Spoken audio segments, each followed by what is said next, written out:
Spiritual scriptures, the sutras, spiritual scriptures like the Bhagavad Gita, the Vedas, the Upanishads, and of course the world's greatest epics, Mahabharata and Ramayana, were all originally written in Sanskrit. The thought that comes to a layman, a person perhaps like me, is that, how did the product get so far, but the medium was, for the lack of a better word, left behind?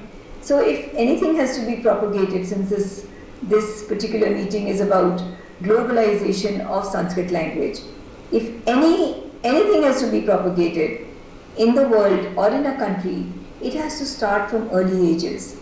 If it does not begin from early ages, it gets lost. It just gets lost in translation, it gets lost in propagation.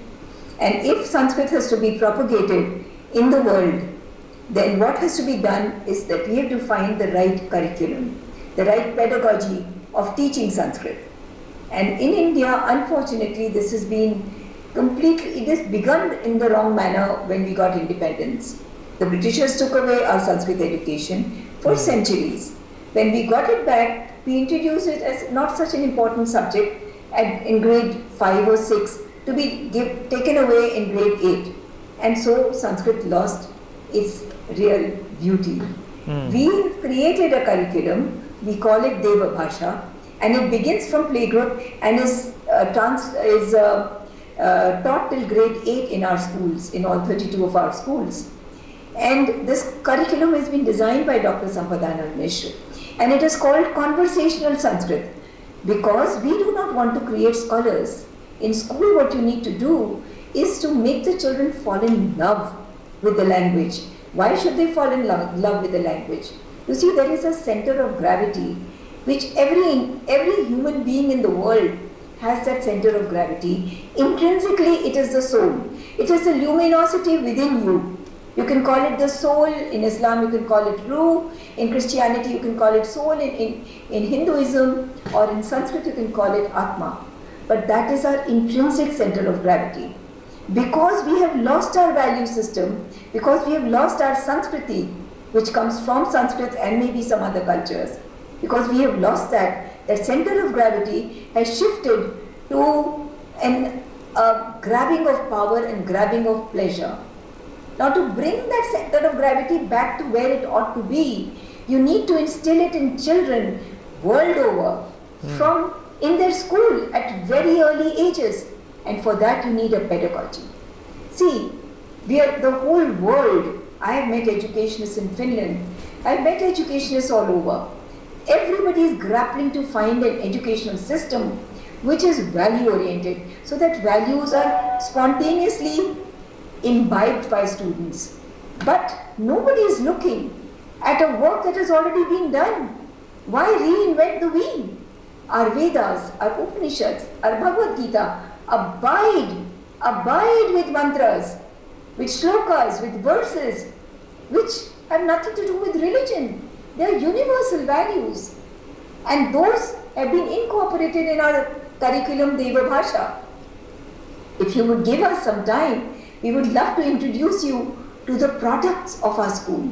Our school has been teaching Sanskrit from playgroup from 18 years, from 2003. Sampadhanandji and I met in 2001. We created this whole curriculum in 2 years, and from 2003 it has been taught in our schools in a very simple manner. Our curriculum is not trying to create scholars and pandits. What we want to create are children who fall in love with their culture, fall in love with their tradition, and fall in love with their soul, and fall in love with silence. There are 8 periods in a day.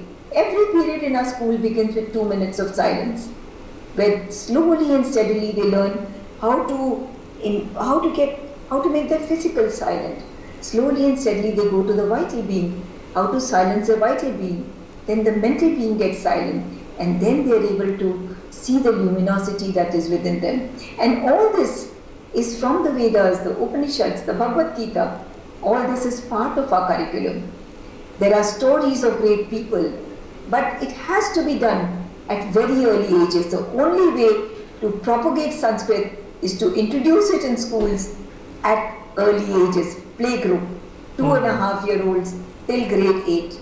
That is the only way to do this, because this is the language of consciousness. What has happened in the world is that consciousness has gone down because the center of gravity has moved out from the center where it ought to be.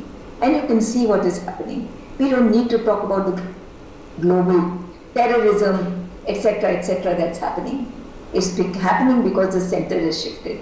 We need to bring the center right back. And we need to do it in schools. And we need to do it through a curriculum which is precisely made for conversational Sanskrit, which includes all these values within its fold.